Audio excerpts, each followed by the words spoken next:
Bonjour et bienvenue sur la chaîne de Synesthésie. Aujourd'hui, on parle d'école avec le film La salle des profs de Igor Tsatak. Enfin, aucune idée de comment on prononce le nom de ce réalisateur, en fait, j'en ai aucune idée. Qui est un film allemand qui a été notamment nommé dans la catégorie film étranger aux Oscars. Donc ça m'intrigue un petit peu. On en a pas mal parlé au moment des Oscars notamment, vu qu'il est sorti en France à ce moment-là. Et je me suis dit que j'allais y jeter un œil du coup. J'avoue ne rien savoir du tout du réal. J'ai vu passer le film, comme je le disais, dans des articles. Et ça en disait plutôt du bien, donc je me suis laissé tenter. Donc dans ce film, on va suivre une prof dans une école primaire ou un collège. Je sais pas trop comment ça se passe en Allemagne. En tout cas, les gosses ont genre 11-12 ans à peu près. Et cette prof va prendre la main dans le sac, on va dire, une personne qui est responsable de multiples vols dans l'école depuis quelques temps. Et disons que la manière dont elle apprend qui est responsable de ces vols va avoir des conséquences un peu particulières, vu qu'elle va s'y prendre d'une manière, on va dire, un peu particulière elle aussi. Donc je vais pas tourner autour du pot, et c'est pour ça que je pense que cette critique va être assez courte, parce que j'ai pas aimé le film, en fait. Et j'ai pas aimé le film parce que je considère qu'il a pas grand chose à dire. Donc du coup, je vais pas avoir grand chose à dire dessus. Là où typiquement la zone d'intérêt, j'avais pas été 100% convaincu par le film, au moins j'ai trouvé des choses intéressantes à dire et je trouvais que c'était un film intéressant en fait. Juste un film à côté duquel j'étais passé. Là, franchement, je trouve que ça n'a pas grand intérêt et je vais essayer de faire comprendre ça et de faire plus de la prévention en fait. Donc clairement, forcément, qui dit film qui se passe dans une école avec des profs, des élèves, des relations prof-élève, etc., fait qu'on va comparer ça à d'autres films. Et donc, si vous attendez un film qui parle de la difficulté du métier de professeur, vous aurez pas spécialement ça. Si vous attendez un film qui va parler des dérives de la dénonciation en milieu scolaire, harcèlement, toutes ces choses-là, des gens qui se montent la tête, vous aurez pas trop ça non plus en fait. Et si vous attendez un film qui va parler des profs qui pètent un câble, vous aurez pas ça non plus en fait. Donc du coup, ce film, il parle de quoi? Parce que, bon, j'ai dit de quoi il parlait pas, mais il parle de quoi? Un peu de tout ça en même temps, et au final, pas de grand-chose, puisque ces genres de films, on va avoir beaucoup de personnages fonctions. Donc, on n'a pas de background qui permet d'expliquer, par exemple, leurs réactions, etc. Ce qui va donner des moments assez risibles, en vérité, où les personnages ont des réactions qui sortent de nulle part, et qui ne disent pas grand-chose sur eux. Et le problème de ce genre de personnages fonctions, c'est qu'on s'attend à ce qu'ils aient un comportement logique en fait, puisqu'on sait rien d'eux, il y a rien qui peut nous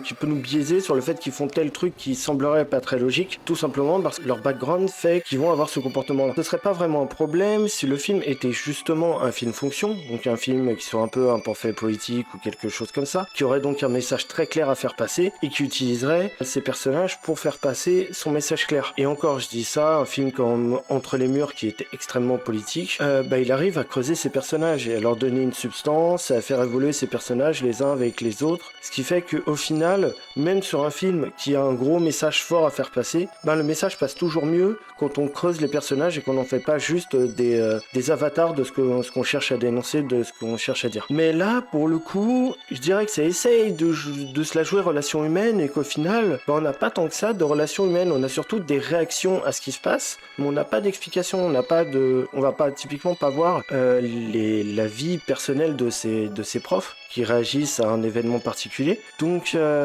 c'est un peu compliqué. Et pour aller plus loin, parce que là effectivement j'ai pas dit grand chose et j'en ai pas trop grand chose à faire de spoiler vu que de toute façon je sais pas aimé le film. Donc déjà, ce qu'il faut savoir, c'est que la personne qui est responsable des vols dans l'école, contrairement à ce qui est montré en début de film, on va accuser un élève, ça va être quelqu'un de l'équipe pédagogique. C'est une secrétaire en fait qui est responsable des vols et elle est filmée avec une webcam. Donc clairement ça fait aucun doute. Et quand bien même on pourra avoir un doute, de toute façon ça va même pas être le sujet du film. Donc au final on s'en fout un peu. D'ailleurs même avec ça au début du film, on essaye de te faire avaler que ce serait quelque chose de stigmatisant, etc.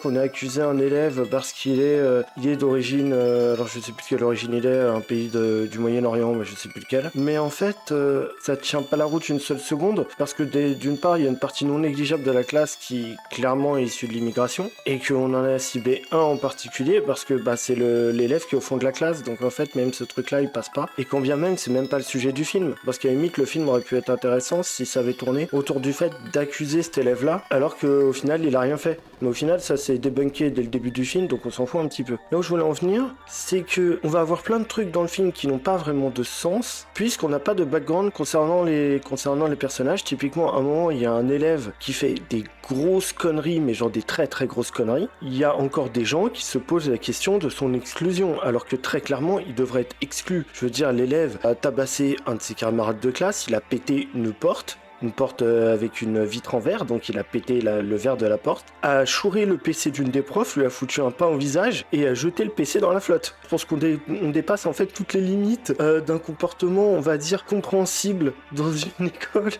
Enfin, c'est absurde. À la limite, ça pourrait s'expliquer si on avait du background sur certains personnages qui effectivement veulent s'opposer à cette exclusion, mais là on n'a aucun background, donc en fait c'est juste absurde. Parce que pragmatiquement, ce sera la bonne chose à faire en fait d'écarter cet élève, même si au départ c'est pas vraiment de sa faute. Là, le limite a été dépassé, quoi.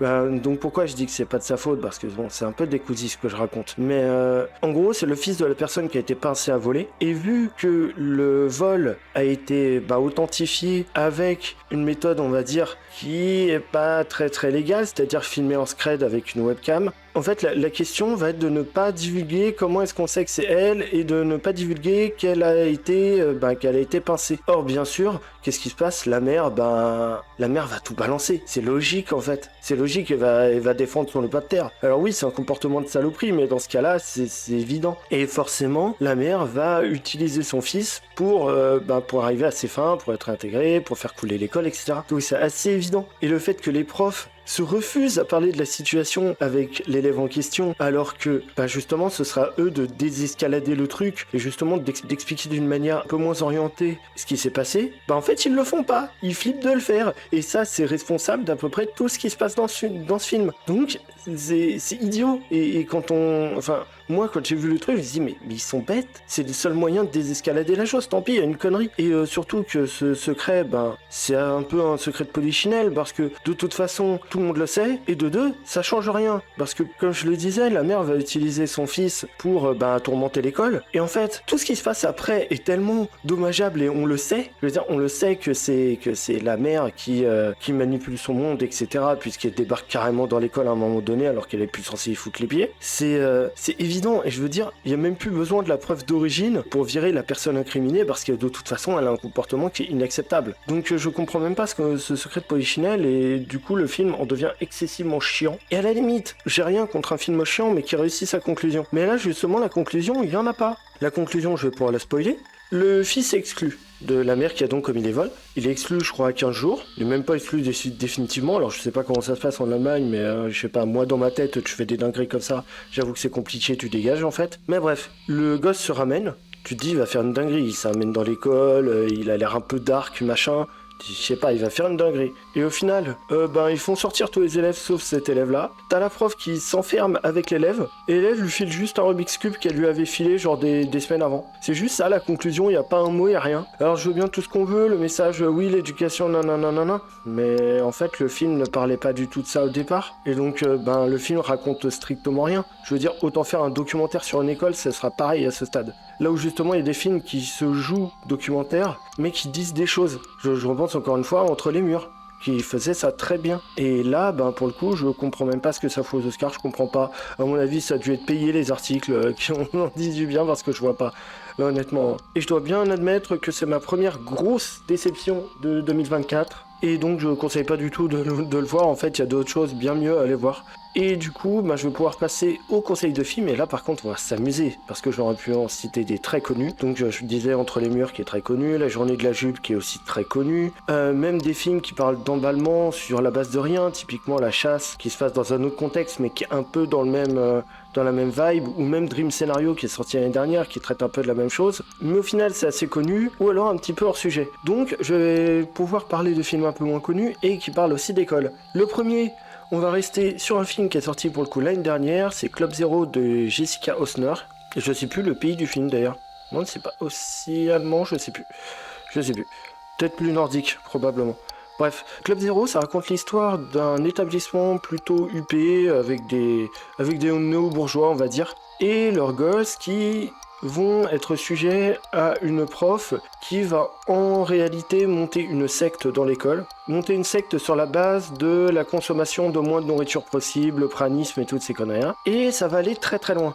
Et le tout le nez à la barbe de tout le monde, dont l'administration, qui est assez complaisante avec ses idées de manger mieux, etc., sans rien y connaître au final, sans rien vérifier. Ce qui donne un film qui, pour le coup, par moments est assez risible, mais volontairement. C'est voulu que certains personnages soient absurdément bêtes, parce qu'ils sont juste déconnectés du réel, et qui pensent être tout à fait intégrés, etc., dans leur réalité, alors qu'en vérité, ils ne savent rien, quoi. Et il y a des moments assez comiques dans le film, et pour le coup, il est extrêmement pertinent dans ce qu'il va montrer. On va typiquement voir la vie de certains élèves à l'extérieur, ce qui va être hyper important pour comprendre pourquoi est-ce qu'ils vont se retrouver embrigadés là-dedans, alors que au départ, ils sont pas idiots, quoi. Ils sont pas idiots, mais ils sont sensibles à ce discours-là, et à défaut d'un autre père, en fait, ils vont se faire pousser dans cette espèce d'idéologie qui va les amener, jusqu'au pire, en vérité. Donc, franchement, pour le coup, on a un film avec des personnages qui racontent quelque chose, avec des personnages développés, et un film, encore une fois, qui est assez sobre, mais qui le fait extrêmement bien, encore une fois, parce que c'est un film dont la forme, au final, correspond à peu près à ce qu'on nous montre. C'est-à-dire un lieu très lisse, des gens très lissés, bien sur eux, etc. Ce qui ne les empêche pas de tomber dans les pires dérives possibles. Et le second film, pour le coup, on va être vraiment dans du critique, puisqu'on va parler du film Class avec un K. Je pense que très peu de gens le connaissent, celui-là. C'est un film estonien réalisé par un certain Ilmar Rag, dont je ne connais absolument pas le reste de la filmographie, hein, bien entendu. Et là aussi, on va être dans un emballement, mais beaucoup plus sombre. C'est-à-dire qu'on va parler de harcèlement scolaire, qui va aller extrêmement loin. En fait, ça va aller aussi loin que ce qu'on pourrait penser que ça va aller loin dans un pays d'Europe de l'Est. Il va se passer certains événements assez violents et traumatisants, et on va être dans un milieu qui va être très défavorisé socialement, on va dire. Et on va suivre du coup l'évolution de deux élèves qui sont réellement harcelés, mais au dernier stade du harcèlement, et qui vont essayer de gérer ça tout en essayant de rester des personnes à peu près respectables, et en même temps en ayant la pression de leur famille pour ne plus du tout l'être. C'est là pour le coup, on gueule souvent que ça parle à tort et à travers de masculinité toxique et toutes ces conneries. Là pour le coup, on est en plein dedans par contre, et c'est extrêmement pertinent la manière dont c'est conçu et la manière dont ça montre justement comment tout cet environnement baigne dans une espèce de virilité bizarre ambiante, mais très bizarre. Je veux dire, je laisse le suspense, mais il y a un truc très bizarre à un moment, on s'y attend pas et on se dit mais c'est bizarre. Mais franchement, je conseille parce que c'est une expérience à vivre, quoi. Ça met pas bien, c'est pas une expérience agréable, mais c'est une très bonne expérience, je trouve. Merci à tous ceux qui sont restés jusqu'au bout. Je vous invite à partager la vidéo autour de vous afin de faire grandir la chaîne, à me rejoindre sur les réseaux sociaux, ainsi qu'à vous abonner pour être mis au courant des prochaines vidéos. À une prochaine fois, salut!